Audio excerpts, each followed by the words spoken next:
Hi parents, we are still on ABA therapy concept, which is our module 3. And this is just the continuation of our ABCs of behavior, which is our module 2. And I do hope you are able to at least understand few basics of ABA therapy by now. Tama po ba? You already know the relationship between what antecedents are and how the behavior happened because of that. And the most important thing is how did you respond as a parent to the behavior, which is the consequences.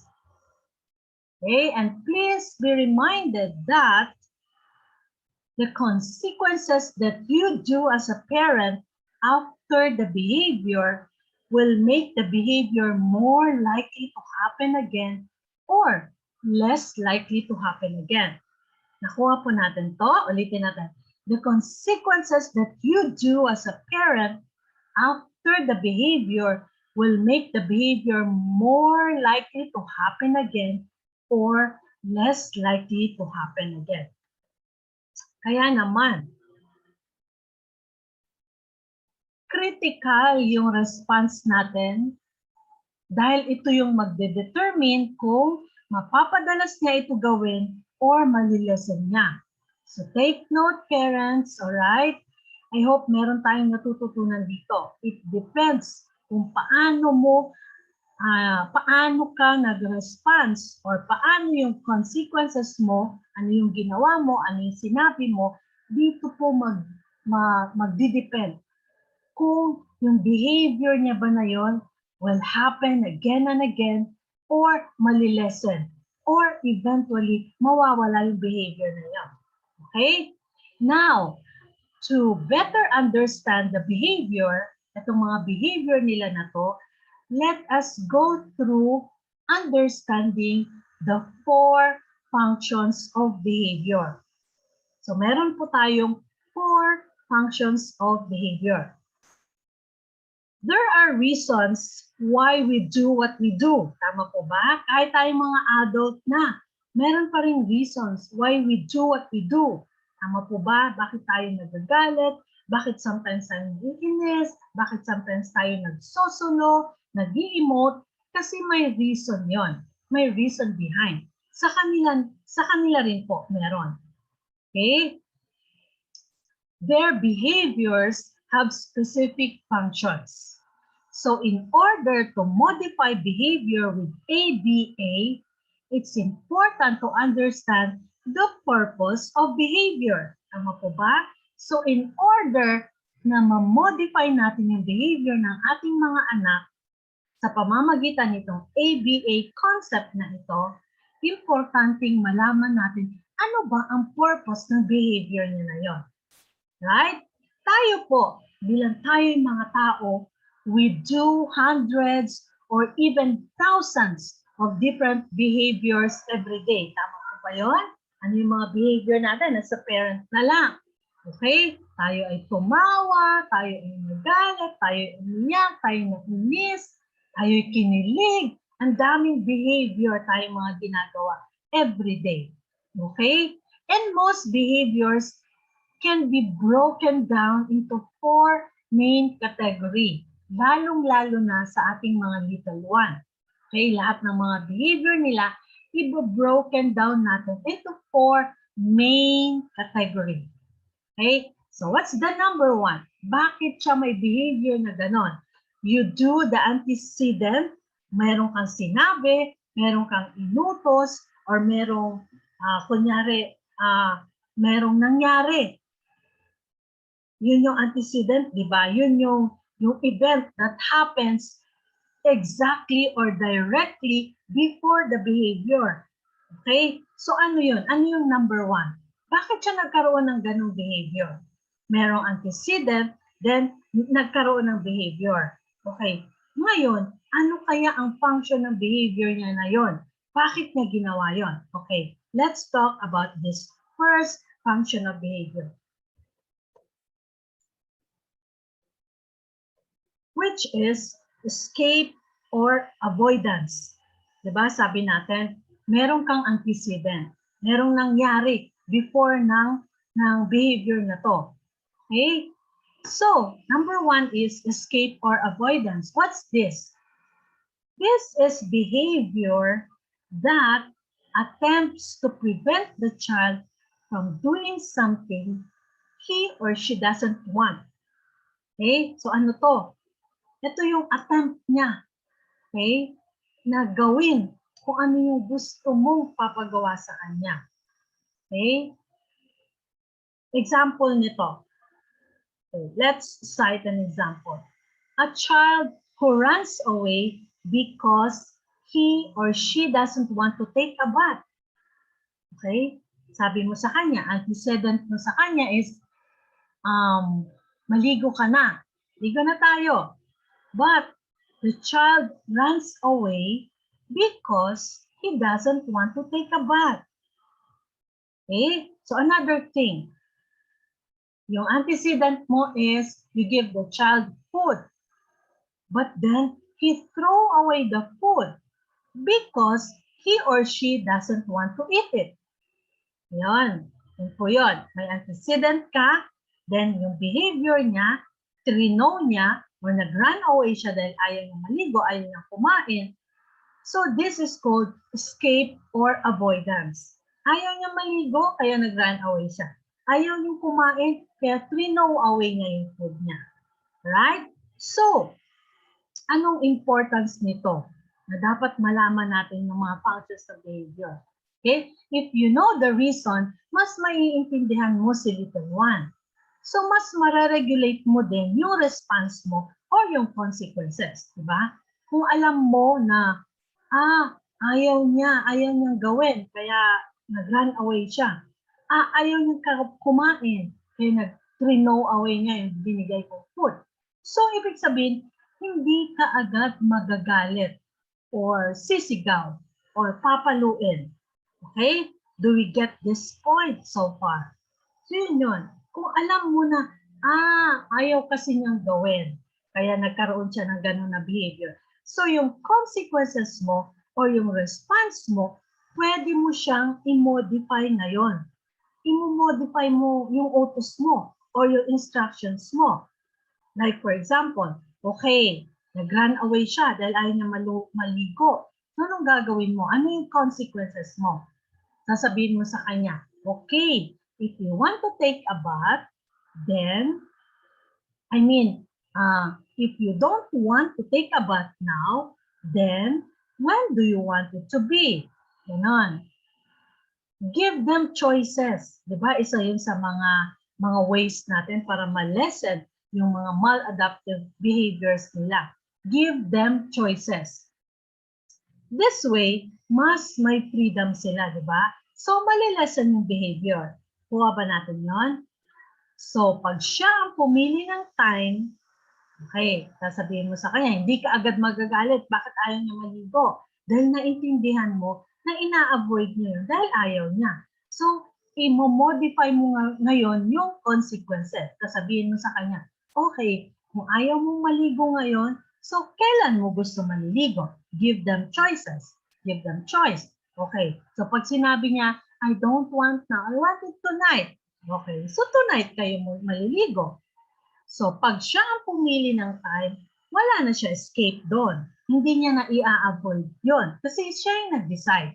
Diba? So malilesen yung mga maladaptive behavior. Malilesen yung mga pagtakbo-takbo or malilesen yung mga pag-iyak-iyak niya, whining niya. Okay? Wala na siya escape doon. Kasi siya yung nag-choose pumili in the first place. Okay? I hope nakuha po natin itong escape or avoidance. Nagkaroon siya ng ganyang behavior because ayaw niya. Okay? Next. What's next? What's number 2? Function of behavior. Attention seeking. Right. So ano tong attention seeking na to? It is a behavior intended to get the attention of a parent or another child. Okay, yung kalaro niya. Or another one in the group. Okay, attention seeking. Example nito, okay? Yung mga anak natin ba, minsan yung mga little ones natin, minsan nagpapatawa sila, tumatumbling sila, or ginagawa nila yung alam nila na napapasaya nila tayo. Di ba? Pag may mga behavior sila minsan na tawang-tawa din tayo dun sa behavior. At sila, inuulit-ulit din nila yung behavior na yun. Kasi nakikita nila na tuwang-tuwa tayo. So they are attention seeking. Ayan. Pag ginawa ko ito, tawang-tawa si mommy, tawang-tawa si daddy. Right? So, ganun, ginagawa nila yung behavior na yun kasi alam nila, nakukuha nila yung attention nila yun.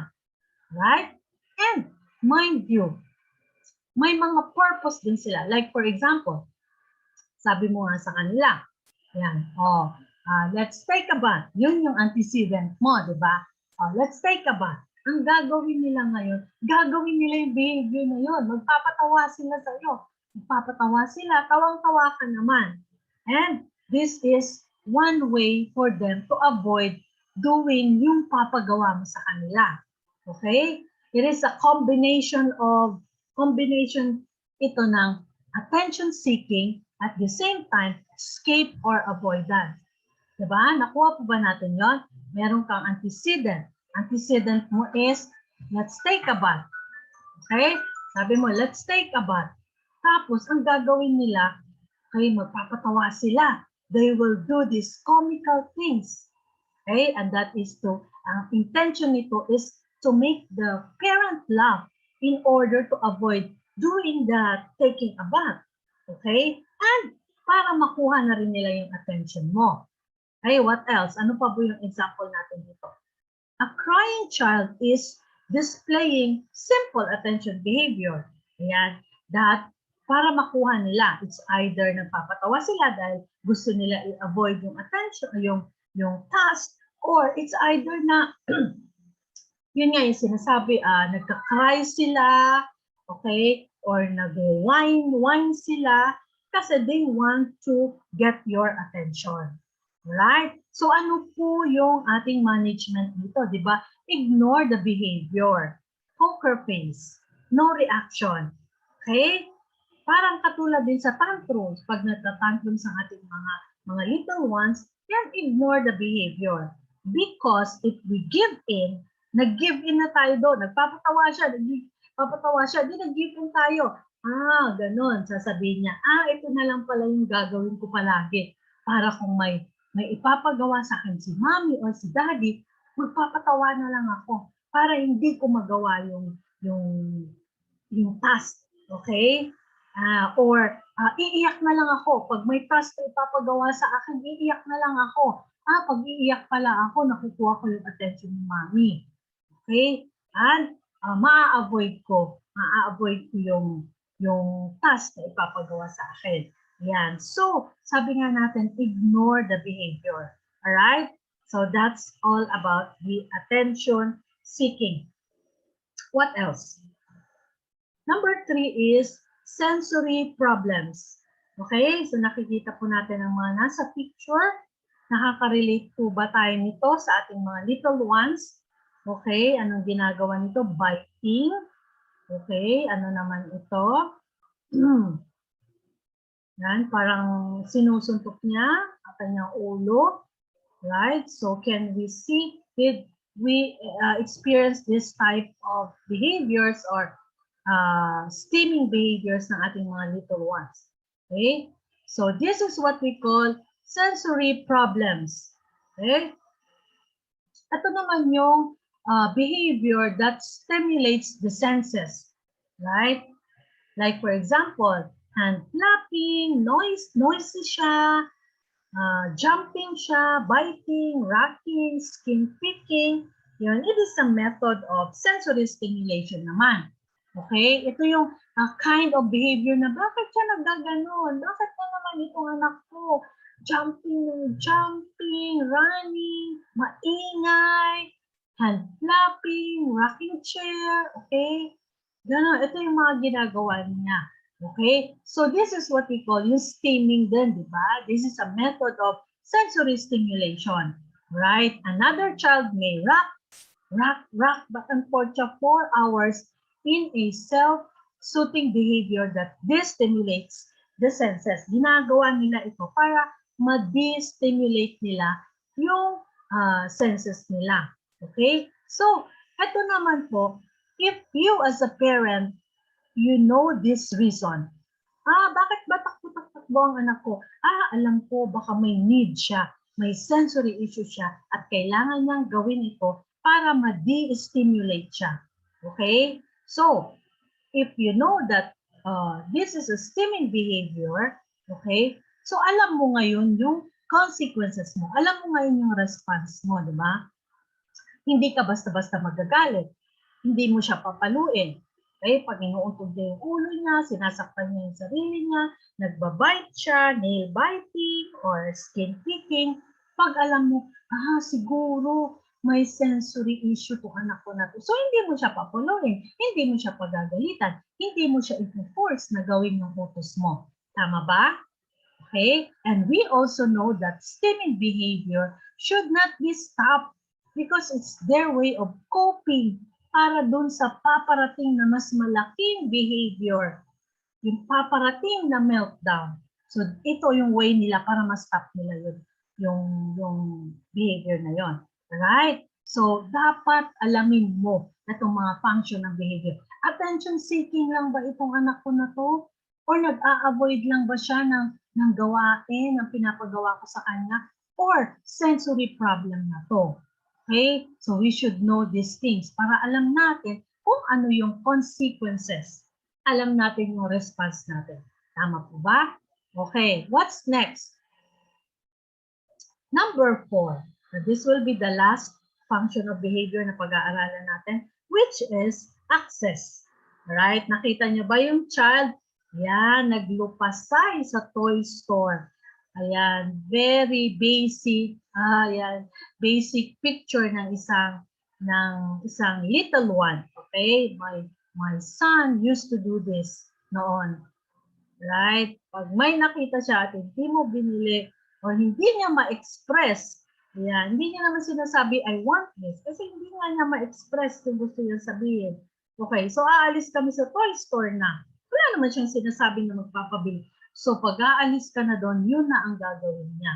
Maglulupasay na siya doon sa floor. Eh, hindi mo naman maintindihan bakit niya ginagawa ito. Alright? So this is one of the 4 function of behavior. Access. Okay, what is that? They want access. Okay, or they are seeking access to tangible things. Okay, yung mga nakikita nila, gusto nila yon. Or yung mga activities, like gusto nila mag-swimming, gusto nila slide pag pumunta sila sa park. Gusto nila gumawa ng ganito, gusto nila tumakbo, trampolining, sliding, ganun. Gusto nila. Ito yung behavior, okay, na opposite of escape or avoidance. Alright? The child engages in this behavior. Ginagawa niya ito in order to get or do something that he or she wants. Ginagawa niya itong behavior na ito. Kasi may gusto siyang kunin. May gusto siyang gawin. Okay? Example nito is, a child who whines at the grocery store to get the parent to buy some candy, ito naman yung tinatawag na negative behavior. So negative yun. Mag-whine siya dahil gusto niya na bilhin niya yung candy, yung chocolate, or bilhin niya yung toy. Meron naman tayong tinatawag na positive behavior. Yung a child who gets dressed promptly, bibilisan niya magbihis, or ikikis ka niya, or i-please ka niya in order to go outside and play. Okay? So, dito sa seeking access na ito, meron tayong negative behavior. Iiyak siya dahil may gusto siyang bilhin or gawin. Or either positive behavior. Meron siyang gagawin na extraordinary, mag-behave siya, mag-dress siya properly, okay? Dahil may gusto rin siyang gawin or may gusto siyang bilhin or kunin. Alright? So, ito po yun. Once we understand the goals of different behaviors, pag na-understand natin itong apat na functions of behavior na to, it become easier to modify them. Kasi mas madali natin ito mamomodify kasi naiintindihan natin, yung anak ko pala, nag-a-avoid lang siya ng task. Yung anak ko pala, attention seeking lang. Yung anak ko pala, may sensory problem kaya nga ginagawa yung behavior. Yung anak ko pala, may gustong gawin. May gustong kainin. May gustong kunin. Alright? So, some of the behaviors na aim natin to teach or to help ang ating mga little one are appropriate. Ano ba yung mga gusto nating i-teach sa kanila? Okay? Like table behaviors, toileting behaviors, social interaction behavior, sleep and bedtime behavior. Ito yung mga gusto natin ituro sa kanila. At magagawa lang natin yan kung maiintindihan natin yung mga behavior. Diba? Ito yung mga gusto natin itutos sa kanila. Table behavior, kakain na tayo. Ano yung kailangan mo, yung spoon mo, kailangan ikaw alamin mo paano gamitin yung spoon, or dapat mag-sit down ka, yung waiting time mo dapat ma-maintain mo yon, or at least maka-waiting time ka for 5 minutes, 10 minutes, gusto mong umupo yung ating little one para kumain, tapusin yung food. Yun yung mga gusto nating matutunan nila, di ba? Or toilet and behavior nila, yung mga hindi pa na toilet train, right? Or yung social interaction nila with other people, yun yung mga gusto natin ituro. Yung sleeping time, sleeping time na, bedtime na, right? So, maituturo lang natin ito sa kanila once we understand itong different behaviors na to. Alright? Mas mamomodify mo kung paano mo sila tuturuan, kung paano yung response mo or yung consequences mo. Alright? So, I hope we're getting something, okay? I hope naiintindihan natin to. Okay? Before we end, gusto ko lang i-discuss tong mga bagay na to that we should take note. Right? So, yung mga behavior na nakita natin kanina na pinag-usapan, like escape. Okay? Bakit ba sila nag-escape? Maybe lack of motivation or lack of skill. Okay? Sabihin mo sa kanila, do this task. Mag-color ka dyan. Kulayan mo to, i-drawing mo to. Okay? Bakit sila nag-escape? Kasi baka wala silang motivation. Okay? Bakit ayaw nilang maligo? Okay? Maybe, okay, try something different. Try to redecorate your bathroom, lagyan ng mga laruan, or try to check nyo po yung mga shampoo or yung mga soap, baka ayaw nilang texture, ayaw nila yung smell. Okay? So, kung alam mo yung bakit siya ina-avoid, baka lack of motivation siya, then meron kang pwedeng gawin as a parent. Okay? I hope nakukuha natin ito. Okay. Or, nag-i-escape siya kasi ayaw niya gawin kasi hindi niya alam gawin. Lack of skill siya. Hindi niya alam. Ang dami-dami tinuturo ni mommy, ang dami-dami tinuturo ni daddy. Kulayan ko to, i-drawing ko to, i-trace ko to. Ayan. So, nag-i-escape siya dahil hindi niya alam kung ano yung uunahin niya. Okay? So, modify the task. Make it simpler. Isa-isa lang. Chunk-chunk mo. Okay, this time, color ka lang. Sige, sa afternoon, doon naman tayo sa tracing. Okay, sa gabi, doon naman tayo sa writing. Right? Huwag lahat ibigay sa isang upuan. Okay? Tendency is our little one will run away or will escape and avoid the task. Alright? So, number 2, yung attention seeking naman. Okay? Sometimes negative din itong attention seeking na ito. Like talk back. Okay? To get the attention. Yun. Diba? Tayo mga parents, pag hindi maganda yung talk back ng ating mga little one, nakukuha agad yung attention natin, nagagalit tayo. Like for example, take a bath, sabi mo sa kanya. Meron siyang nasabi, nag-talk back siya. So, makukuha niya agad yung attention natin. Yan. So, pag nakuha nila agad yung attention natin, yung ano yung sinabi mo? What did you say? That's bad. So, iisipin nila na, pag mag-talk back pala ako, makukuha ko agad ang reaction nila. So, ganito na lagi ang gagawin ko. So, ganun po yun, parent. Tinatandaan niya ng ating mga anak. Pag nag-talk back ako, talagang naka-attentive talaga si mommy or si daddy. Alright? So, to lessen that, okay? Para ma-lessen, para hindi na nila gawin itong mga maladaptive behaviors na to. The thing that we are going to do is ignore the behavior. Diba? Ignore the behavior. Like for example, sa tantrums din, ignore the behavior. Para next time, hindi na nila gawin. Kasi, hindi naman pala nag-work kung mag-talk back ako kay mommy or kay daddy. Okay, so anong gagawin ko? Anong gagawin natin as a parent? Ignore the behavior. Pag narinig mo nag-talk back, ignore. Okay, poker face. Okay, wala tayong gagawin doon. Or, yung attention seeking naman na yon ay sometimes it's positive naman as we all know, di ba, kanina sa na-discuss natin. Alright? Okay. Access naman tayo.